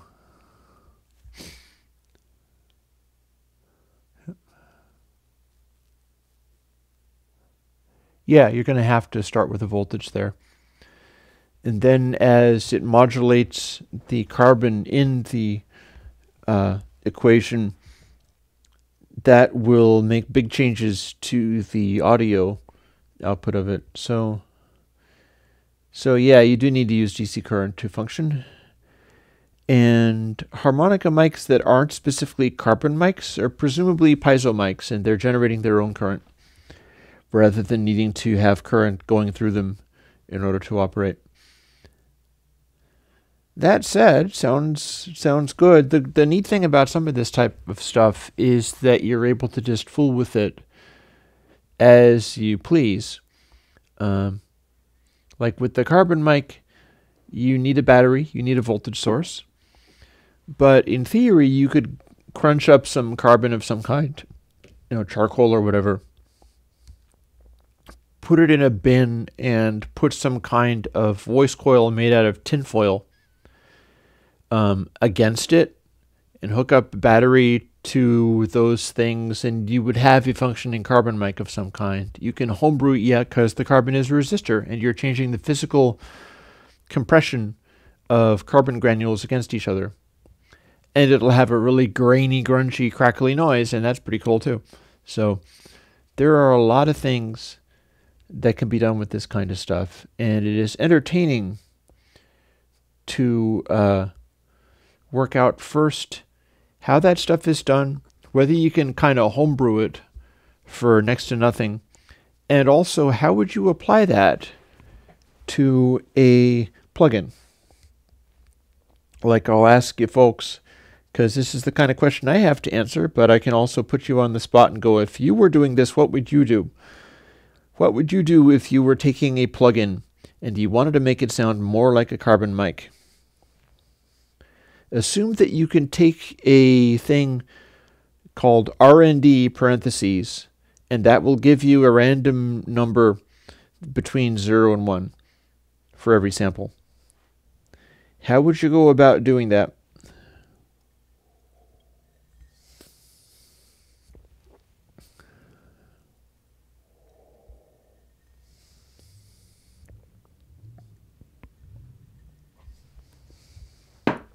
Time's up. So, here are some things that you could possibly try to do.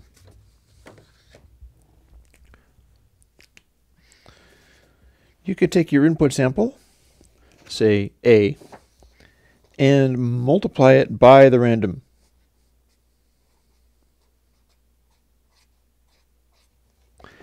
That's going to give you noise. That's going to make the A be louder or softer based on purely noise.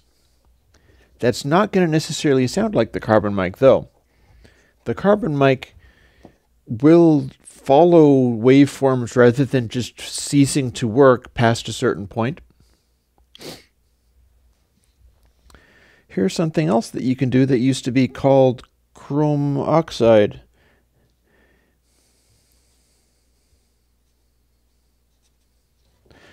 You can measure the slew of A, which is how fast it moved from one to another.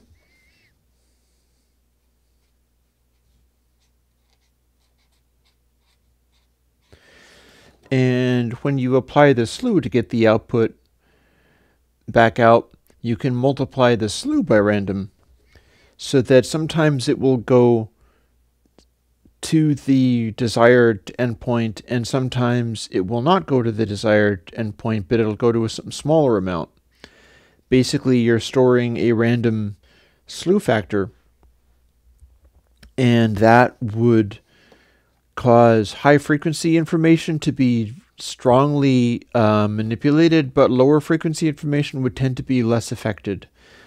That used to be in a plugin called Chrome Oxide, and has shown up in some other plugins. I forget exactly which ones, but it's one of the Air Windows building blocks. This is not random C, this is random parentheses. Here, I'll type it. I'm making it up.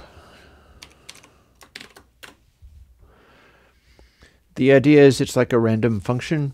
When I've got plugins, you can see that it's more like, random function times rand max and stuff. And what that basically means is just make this into a random function between 0 and 1.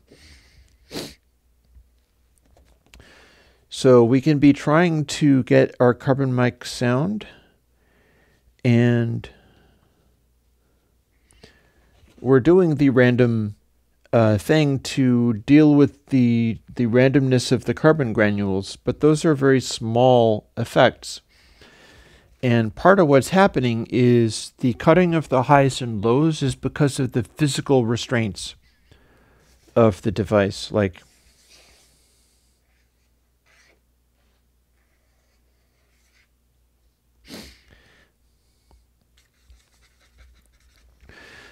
your carbon mic looks kind of like this. You've got a diaphragm like a speaker, and then you've got this pole of carbon here, and you're taking the information off of it much as if this was a voice coil. It's just a different mechanism. It'll be a little more noisy, it'll be a little more scratchy because that's how the carbon thing works. But it works kind of the same. Yep, chrome oxide.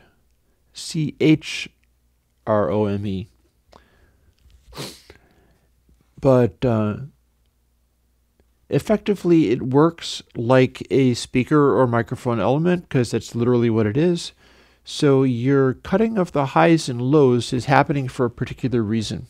It's happening because the carbon mic is a physical object that requires a lot of motion into these carbon granules in order to get its output. It's a powerful output, but that requires powerful motions. So you have a large diaphragm that's typically made of metal because it needs to be conductive in order to connect to the carbon properly. Because of that, it's heavy. Because it's heavy, it doesn't respond to audio waveforms coming in that are too quick to move it. It is a low-pass filter. It's a mechanical low-pass filter.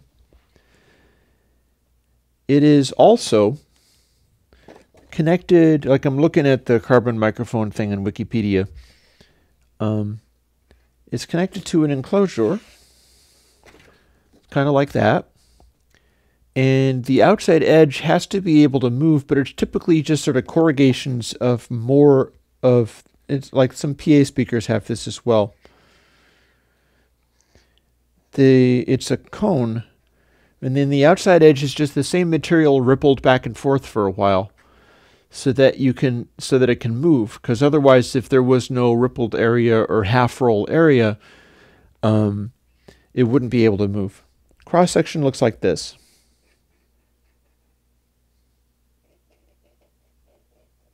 It's called an accordion surround.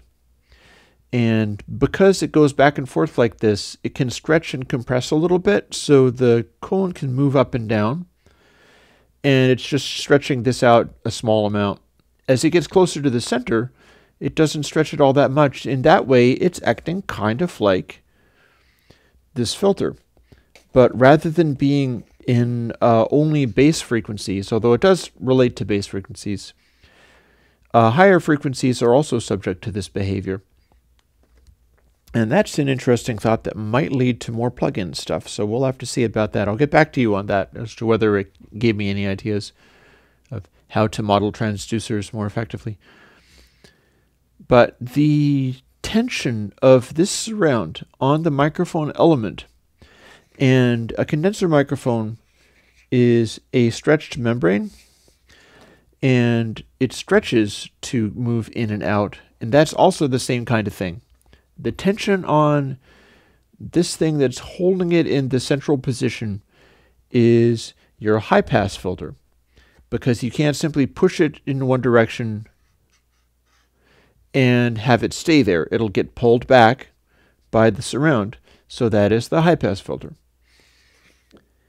And so the carbonness of it doesn't actually change. It doesn't actually produce this cutting of the highs and lows. All that's the cutting of the highs and lows is the physical characteristics of these microphone elements. It's much the same as having speakers. Like if you're doing a speaker design, a speaker emulation plugin, one of the first things that you've got to do is wipe out high frequencies above a certain amount, because it's a large physical cone that's getting moved by a voice coil. And the high frequency stuff simply can't move that cone very fast, depending upon the kind of material the cone is made of. Certain kinds of cone, you're actually moving, compressing paper or stretching paper as it goes. So there's a whole different kind of behavior around it. But yeah, the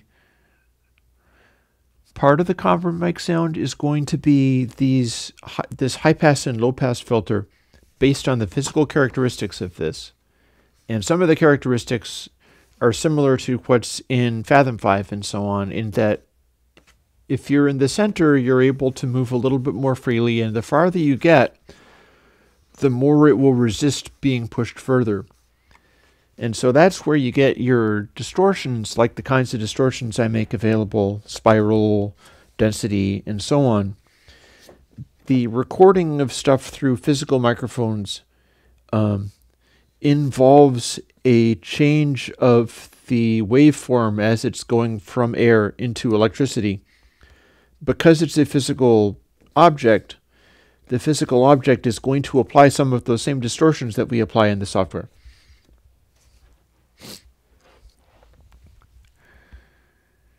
Okay, so Bernard is finding an analog carbon mic and asking whether you can use phantom power.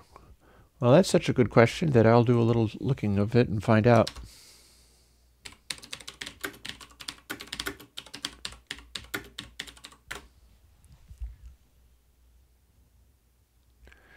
Yeah, I found a group DIY thing where they're trying to make that happen. Somebody's using a handset with a 9-volt battery. Apparently, the phone company has 48-volt lines, so phantom power is literally that.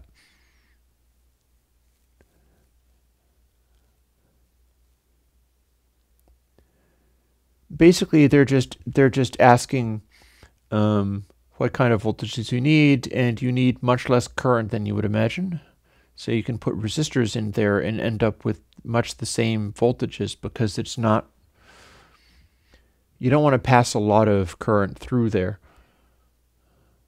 And the way phantom power works on microphones is the same positive voltage is being fed through on the negative and the positive wire, because that's how you power the microphone. But also, if you put just a moving coil microphone through it real carefully, then the voltages balance, and so you don't ruin the microphone. But if one of the sides connects first, you're going to get a big voltage spike of 48 volts going through the delicate microphone, so you still don't want to be sloppy about that.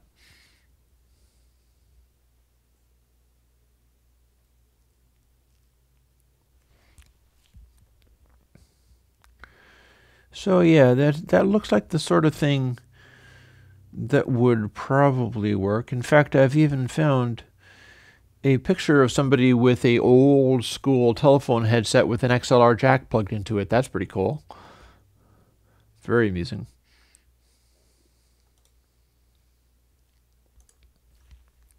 I may or may not be able to link to this. Oh, I was able to link to that. That is a picture of a red telephone handset with an XLR jack stuck in it. So that proves it's possible. Okay, so we're getting on towards the end of the live stream, and I've talked about the things that I'm particularly lit up about, namely this perf board and how to get people building crazy circuits in their secret briefcases for making like techno audio. We've talked about my tape head bump and how that relates to Fathom 5 and BassKit and so on, and some things about filtering. And I've still got, actually my clocks aren't telling the same time, so technically it's almost 1, but I've been willing to go a little bit over. So has anybody got anything else that they need to talk about or ask about while we are hanging?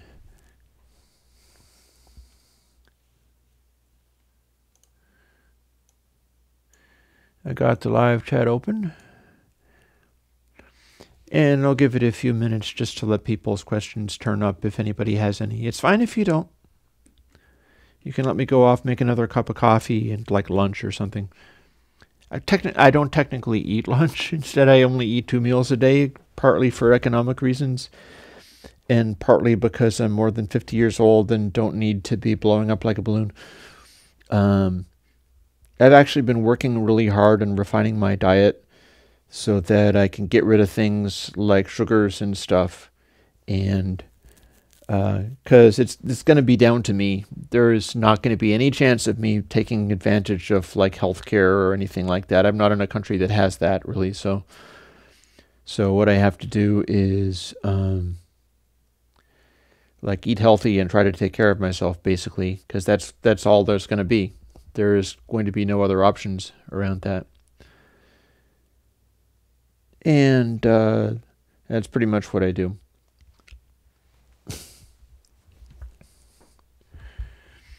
I am now looking at my jumper wires thing again and going like,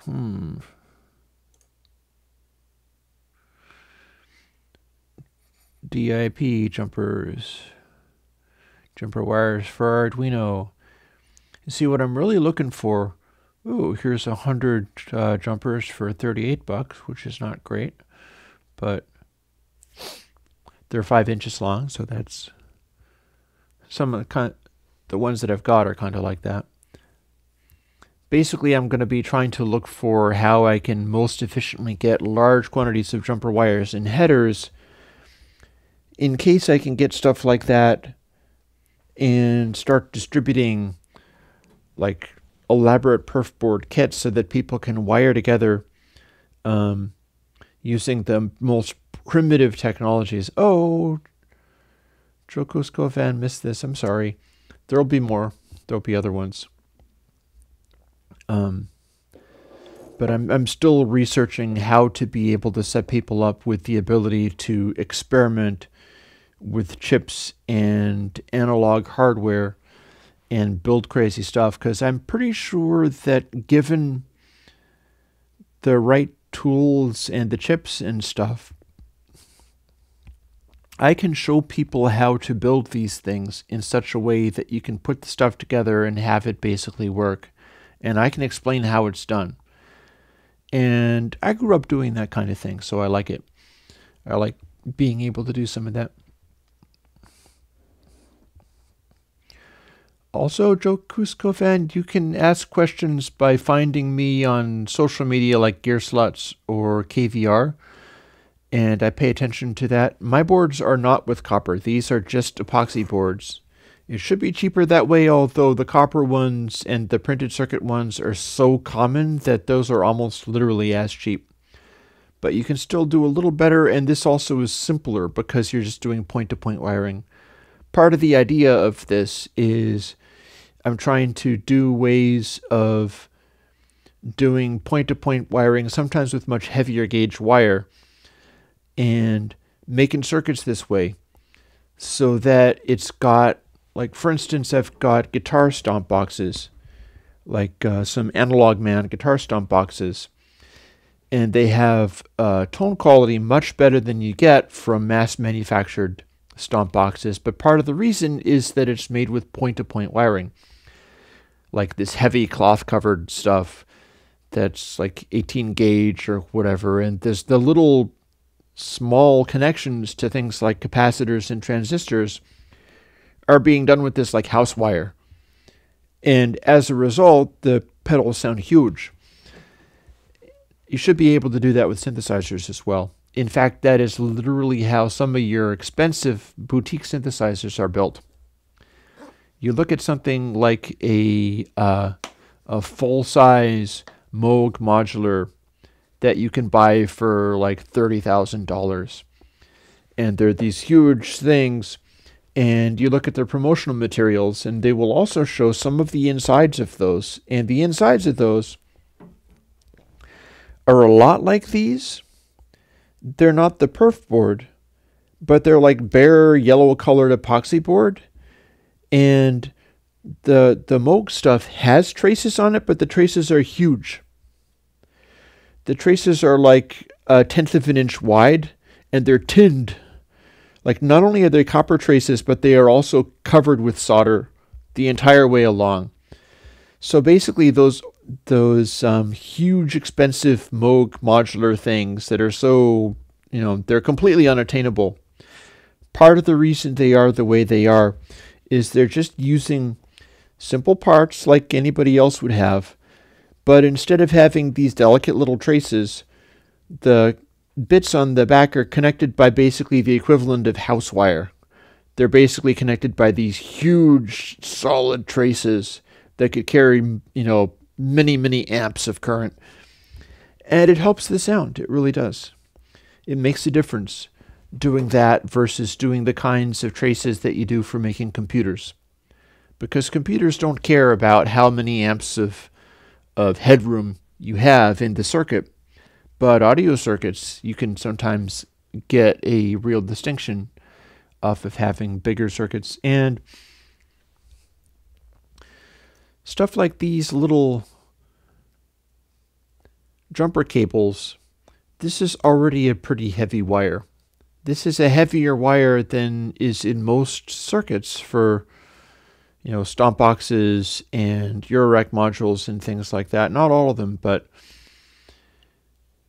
a lot of stuff that's being manufactured these days is printed circuit designed and has very delicate, flimsy signal paths.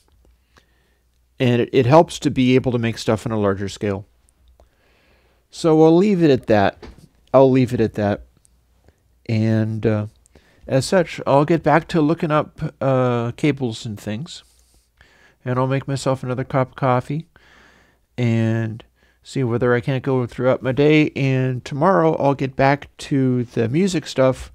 And remember, the music stuff, I can't see anybody in the chat. Not yet. There may come a time when I'll be able to, but so far I can't. I would have to put up some kind of like iPad or something up here. Maybe hang it there. But tomorrow's live stream for the music will involve me using the Blue Lantern Mini Shimmery, which I have modded and changed so that there is now a cable that goes into it, where if you have a high voltage, or not a high voltage, if the Eurorack trigger voltage goes up, then the sustain of the Mini Shimmery becomes longer. So I now have a open hi-hat jack, which didn't exist previously on that device. And that should be just all kinds of fun. So with that, oh, also, I think I may be able to update the Axolotl.